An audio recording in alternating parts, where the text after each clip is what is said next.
So I'm Paul Rapino, and a year ago I was with an organization called the InterWork Alliance, and we were set up 5 years ago. I'll get into the details on that in a minute, but we had some really good first-year success, and we want to talk about that today, and what our members are actually doing to implement some of the work that was done. In fact, it was designed to allow us to scale. And a year ago, we said we can go bigger than this. And so Sandra and I got together, we got the board approval, and we merged the companies, and it's been an amazing ride. So now I run membership, and I run the IWA product team. And one of our big products is called the Token Taxonomy Framework. A few years ago, it was just a dream, but I want to talk about 3 things to leave behind with you today. One, what is enablement? So a lot of you, there's no dumb questions, right? This is a new business. We're figuring it out as we get along, so ask. We'll be here tomorrow as well. But we want to make sure you understand what enablement means when it comes to IWA GBBC standards. Secondly, how is it used? And I'll talk about who's going to come up here and demo for us today and talk about their products. And then the takeaway, how you can take it back to your team, your partners, your ecosystem to enable you to scale. And that's what this is all about. Interoperable opportunities for you to scale tokenization. So real quick, InterWork Alliance was set up by our board several years ago with the idea that tokens are not going away. They're going to be around, and we all know that. We're all big fans of that at different levels. What we don't have right now is a straight interoperable framework for us to work across platforms. Interoperable, being able to work in an open source way so there's no closed ecosystem, because you can't scale that way, right? And so that's what the IWA was set out to do. 2 things, tokenization standards and tokenization taxonomy. What do we call the basics of what you're doing? And what makes it even more meaningful is when it's designed for a specific use case. If it's not use case specific, what I found, the conversation's up here and it's down here and you're just all over the place, and it's really hard to have a meaningful business conversation. So you'll see some technology today, but this is a business-driven opportunity for you to think about how to implement these, this technology. Real quick, the history started, this is not just something we made up a few weeks ago. This started 5 or 6 years ago within EEA, and the idea was the same thing. We wanted an open platform to develop, to scale, but we wanted it in an open environment. And so the board members took it out. We started what was called InterWork Alliance, and here's what we've done the first couple of years. One, we've got a version 1, which we'll talk about today, live in GitHub, which you can go home and have your developers take it and start working with it. I'll show you the reason, we'll talk about the reasons why. Tomorrow, John, who is on the board at GBBC and also is a founding member of IWA, is going to be here demoing how to design a token. And this is the demo that gets everybody sitting forward and saying, oh, I get it now, right? Because we're talking business, we're talking theory. You're going to see implementations today by 2 of our members that are actually using it live in production or in proof of concept. Another one that's been very instrumental has been Microsoft. They're not here today, but they've been behind it, and they've got several implementations of it as well. Like I said, it's a common language. So we want a common language for a use case. In this case, we're going to talk about sustainability today, specifically with our partners. We've got over 25 implementations. In fact, the more I talk to our members, it's more than 25. It's, I don't know, 75. It's hard when it's open source to manage it all, but we're going to get better at that and start mapping how you can get engaged and how you grow it across your ecosystem. But everybody we've talked to, and I'd love your feedback after this session on how you think you can use it, what questions you have, what obstacles you might have. And it might be real basically, I don't even know where to start, right? And we love that conversation because it's not a hard conversation to move you to the next step. So with 1.0 out the door, it's called Token Taxonomy Framework. It's a framework for how you design a token and then how you use it in your ecosystem. One of the designers behind that is our founder, John deVadoss. And John was at Microsoft for years. He's got his own company now. He can tell you a little bit about, but I want John to tell you a little bit more about how TTF is structured, what it actually means to you, and then we're going to hear from two of our members who've been very engaged, and it's really fun to have our meetings. We meet once a month, sometimes twice a month, but there's a couple things that happen. We talk about what is the use case, so in this case, voluntary carbon markets. How do you buy and sell tokens? What are the requirements for that? And then how do you turn that into a tool that can be used in your ecosystem to actually transact? So we're going to hear from two companies. We had a startup that we met last year called Exchange, and the founding team is here. They're members of IWA, and they gladly engaged when we moved into GBBC, and I'm really happy that they're here, so we'll hear from Stephen in a little bit. And then we'll hear from one of our other founding members, Hedera, which is also part of HBAR, and HBAR is going to talk about their implementations. And you're going to see a piece of the software that we develop. It's open source, right? But when it's implemented, it enables members, companies to scale, because you've got a common language to have a conversation on the technology side. Dave and his team have been wonderful supporters. Some of his team that's engaged in some of the work groups are not here, but every time I talk to them, they love the framework, and every time they demo it to their members, their customers rather, they say, you got to do more, you got to do more, you got to do more. And so thank you for pushing us, because I love that motivation to go back to work on. And with that, I think I'm going to turn it over to John. But a couple things. This afternoon, you'll hear more from Brett McDowell, who's the chairman of the HBAR Foundation, and they're going to talk more about their sustainability strategy, so you'll see how this all fits together and large scale, and this is not just, tactical, it scales at a big level. And then tomorrow, like I said, John and I will be somewhere around here, and we'll just show you how to design a token. You can watch us do that, or you can ask questions, come with problems, come with issues, and we will spend about an hour and a half just in casual conversation to figure out how we can help you. So again, thank you for coming from GBBC. It's been great getting the members engaged, and you guys all sticking with us through the pandemic and the closure, but it's really great to be here in Davos. Please come up, send us your feedback, keep in touch with us. Sandra will be here soon as well. With that, I'll turn it over to John.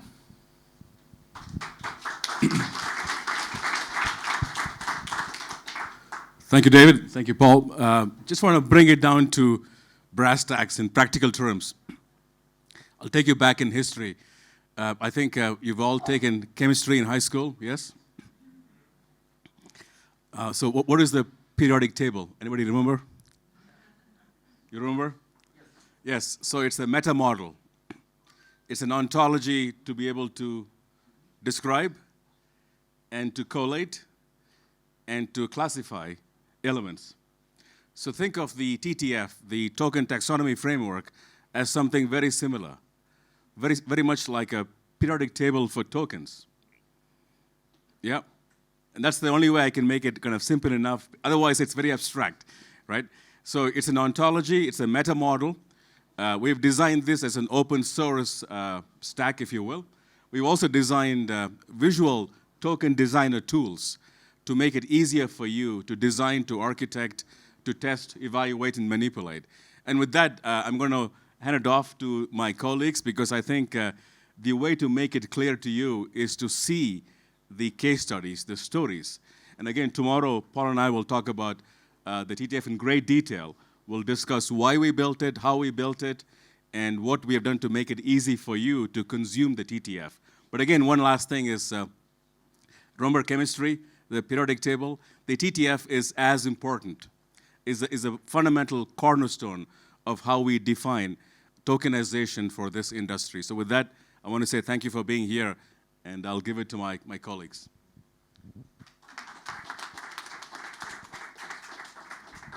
Thank you, John. First of all, I want to thank John and Paul for the invitation, and thanks to GBBC for being a member and able us to contribute to the IWA and the Token Taxonomy Framework. First of all, I want to elaborate who we are. So we're Exchange.com. We're building a regulated securities exchange out of Mauritius in partnership with the United Nations. We're based in Africa, and we're serving and protecting the interest of African nations. Exchange offers market infrastructure solutions that facilitate the development of ecological projects, the measurement of ecological benefits, and the registration of corresponding carbon credits. To achieve this, Exchange.com chose the XRP ledger, given its performance, scalability, and inherently green attributes to build its carbon credit verification, tokenization, and exchange functionality. So we implemented and enriched the Token Taxonomy Framework. So next slide, we elaborate that we're in full compliance with the Token Taxonomy Framework. So we are beyond proof of concept here. We have enriched the digital MRV solution. MRV stands for Measurement, Reporting, and Verification of Carbon Credits. We digitized that to capture all data required to mint carbon removal units. There are a variety of data sets that you can implement.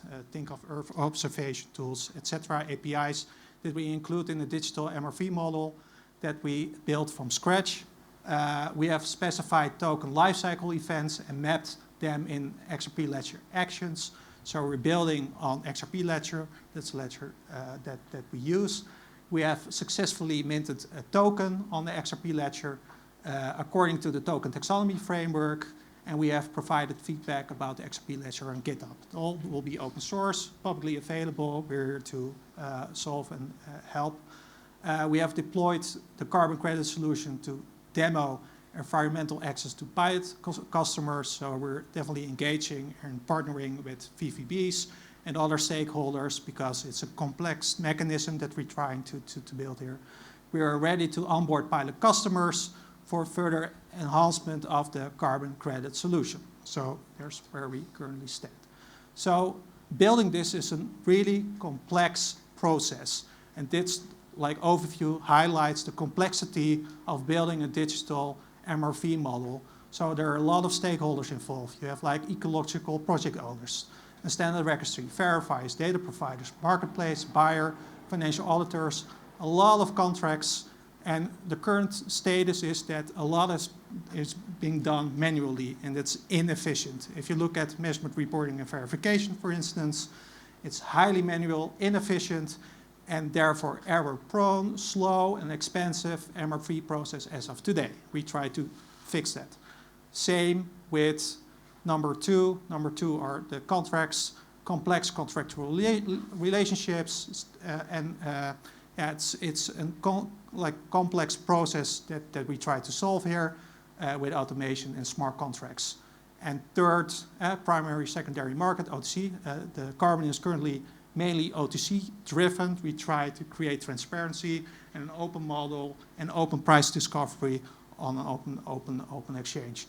So, and currently it's done highly manually, inefficient, and trading and settlement process with a lot of risk and double spending risk involved. So how are we trying to solve this? So first of all, you need to have standardization in the market. So that's essential. So with IWA, we're pleased to really contribute there to look and implement the Token Taxonomy Framework, create transparency, create a template that we as an industry would like to comply with. Blockchain, we use the XRP ledger because of enterprise-grade functionality. It's trading friendly and it's carbon neutral. And smart contracts, why smart contracts? Because it's much faster to develop, and it's multi-party application that, and it's seamless collaboration internally and across companies. So that's why we use smart contracts. Next slides. But there are some downsides here and some challenges that we need to face. And that's also something that we want to highlight today as well. And that's something that we also are considering and looking at how to solve certain problems with deployment of blockchain, especially like a public blockchain. And here's like a variety of risks involved and problems that we are currently facing, and that we are GDPR compliant, for instance, how we solve confidentiality like issues, pricing cost, key management, and like enterprise-grade third-party service providers that we can utilize. So we're also looking at the challenges that we are facing, and we came with solutions. So that's the next slide. Way to go. The direction is clear. So here we highlight the overall framework that we're implementing, the APIs and all the stakeholders involved, and there are a lot. So here it also highlights the complexity of what we're trying to solve here. Carbon markets are complex, and here's like a good summary on how we try to solve this through off-chain smart contract network, together with on-chain smart contracts, multi-party data logistic and infrastructure, standard data and processes, and all stakeholders that need to be involved. So you have like each logical project, standard registries, verifier, marketplace, data providers, financial auditors, financial intermediaries. Then we utilize a lot of APIs. And then we create like an off-chain smart contract network with the right contracts, processes, reference data, and documents that are completely GDPR compliant. And then eventually it will end up on an on-chain smart contract. Next slide. Oh, thank you. We're already there. Yeah. Okay, thanks a lot, everyone. Give the floor now to Wes of Hedera. Here you go. Great, and thank you, Stephen. And Paul, John, David, thank you for having us here. So my name is Wes Geisenberger. I'm the VP of Sustainability and ESG at the HBAR Foundation. And the HBAR Foundation is an organization in the Hedera ecosystem. We're one of the cornerstones, along with the Hedera Governing Council and the Hashgraph Association. And just to plug some of the folks in the room, Kamal's from the Hashgraph Association, focused on education. Brett is the chair of the council, focused on governance for the Hedera ecosystem. You can think of the HBAR Foundation as focused on funding. As part of that, we have 4 key pillars. We focus on the crypto economy, fintech, other financial services, as well as metaverse focuses and sustainability. Those are our 4 key funds, and we look to deploy those funds all based on standards. And in sustainability in particular, we're going to be spending over $100 million this year in allocated funds to support projects based on these standards. And the IWA has been a cornerstone of our efforts. And so what we're looking to do with these standards is we look to work with projects that don't just look at the standards at a technical level, things like CRUs, which you'll probably hear about later this week, coming out of the Voluntary Ecological Markets Task Force, but also carbon emissions, which there are other efforts going on in our ecosystem where we're heavily invested to better align with some trends that are happening in the industry, such as the SEC's work on emissions disclosures, which is going to become a really big topic for folks in the industry driven by compliance and regulation. And what we're doing is we're investing at the standards level. We're working with applications to go build out the standards that don't exist yet. And we're looking to enable tokens to exist that are auditable down to the metric ton in the voluntary ecological markets, as well as down to different scope 1, 2, and 3 emission types for specific sites for large members of our ecosystem. And one of the differentiators of Hedera is we have this governing council made up of members across industries and geographies.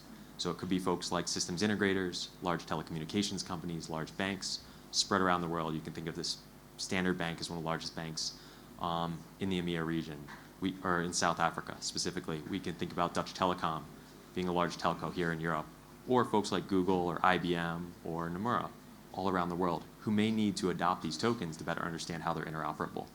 But we're working with not just the council members, but also startups and other systems integrators to implement these standards all around the world for these different use cases. And we're thinking about this in terms of making sure we have auditability enabled across our ecosystem, so that these assets, when they're discovered, when they're traded, we understand the history, the roles and actors, and the methodologies involved, so that when we go to trade them, we can retire them with confidence that they're the actual asset as it's settled. And we're trying to do this in line with some of the challenges that we've laid out in the past as part of the IWA framework.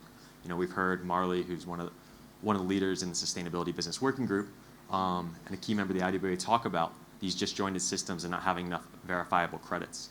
But in Hedera, we've really boiled it down to 3 things in our ecosystem. It's the lack of granular data in the systems, the fact that those systems are siloed, and we're trying to address double counting that comes out of that. We're trying to make sure that every single token that's created on Hedera is auditable, standards-based both at the technical level, but also the environmental level with high-quality data.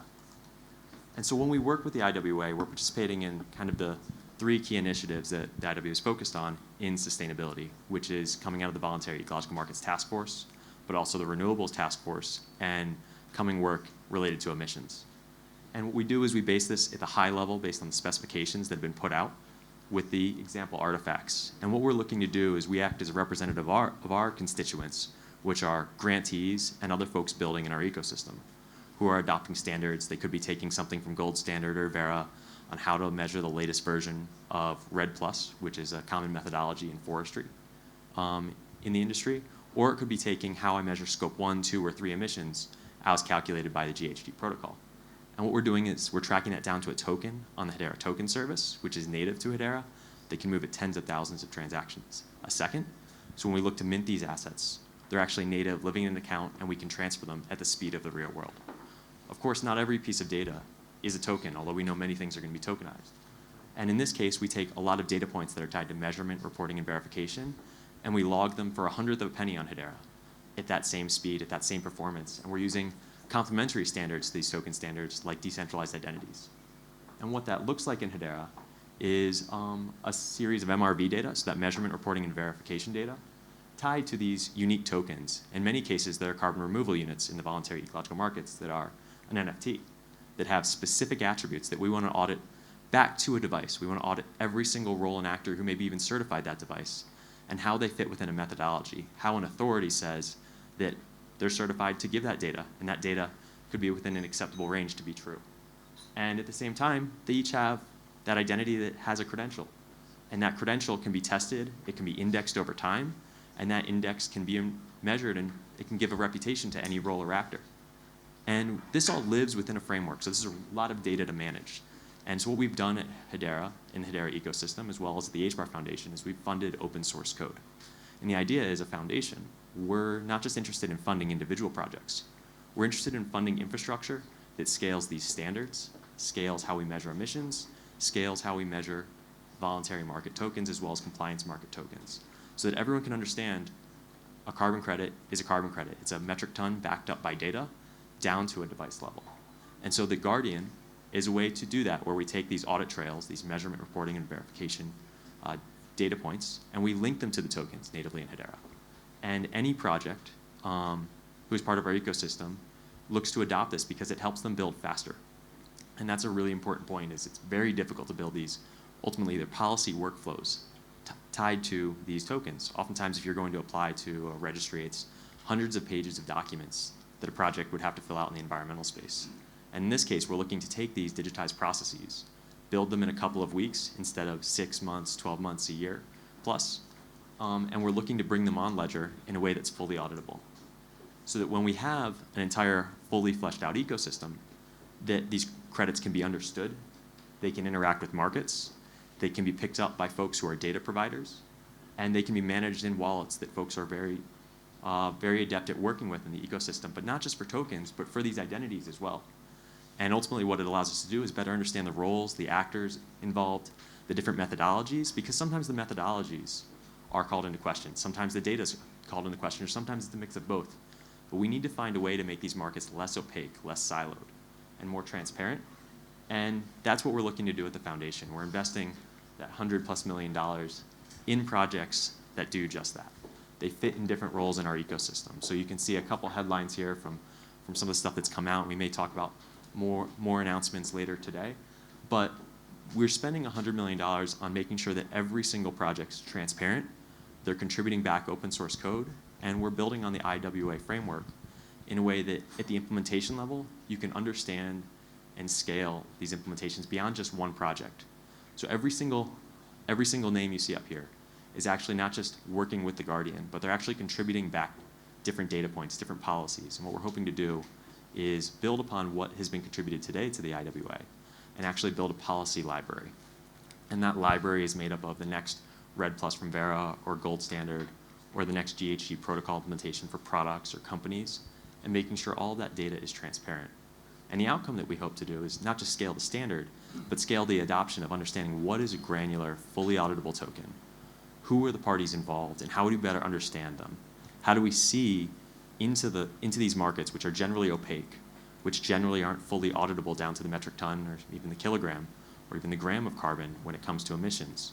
You know, when you go to buy a cup of coffee, how do you know your relationship with that entire supply chain down to the folks who are involved, whether it's to the bean in the tree and the folks who collected that, or whether it's to your contribution because you bought that coffee from one place versus another. And you know, any of these projects could be involved in the emission side or the offset side, but some of the big ones we want to highlight. Avery Dennison, which is a governing council member of Hedera, means they run a node, they participate in meetings, work on the roadmap. They're focused on taking these standards in the emissions market and scaling to billions of transactions. Now, most people say, well, most blockchains can't handle that type of throughput, most DLTs can't handle that type of throughput, but on Hedera, we can handle tens of thousands of transactions a second with fair ordering, with ABFT or asynchronous Byzantine fault tolerant security in a way that others can't. And Avery Dennison's taking advantage of that by building, using the Guardian, to the tune of billions of transactions to measure carbon footprints, not just for themselves, but for their clients. And the idea that we can have billions of transactions and a very large use case across many customers for the market to better understand the supply chains is a great testament to the work that the IWA is doing, the standards that we're getting to build on, and how that may interact with all the other folks you see here. You know, I'll highlight Timeless, who has a few key customers live and pumping transactions for things like emission measurement with the government of Queensland, for green hydrogen credits, tokenization, or even energy trading here in the EU. And that's an exciting opportunity, you know, that we look to build these, not just single points in the market, but an entire market that can interact, build on standards, and hopefully grow the sustainability economy. And so just want to say thank you again to the folks here at the IWA, GBBC, for having us, and happy to chat, answer any questions as we move along throughout this sessions today. Thank you, Wes. We have a few minutes if there's any questions, otherwise we could take them later. But if you're thinking about that, I just want to say how exciting it is to be in this industry and to be involved with what was once a dream, a white paper, and now see a version 1.0, and all of you that have done that, you know that feeling. But the roadmap and where we're going, we'll talk about in the future, but some of the things that were laid out today are part of helping these companies and members with that roadmap.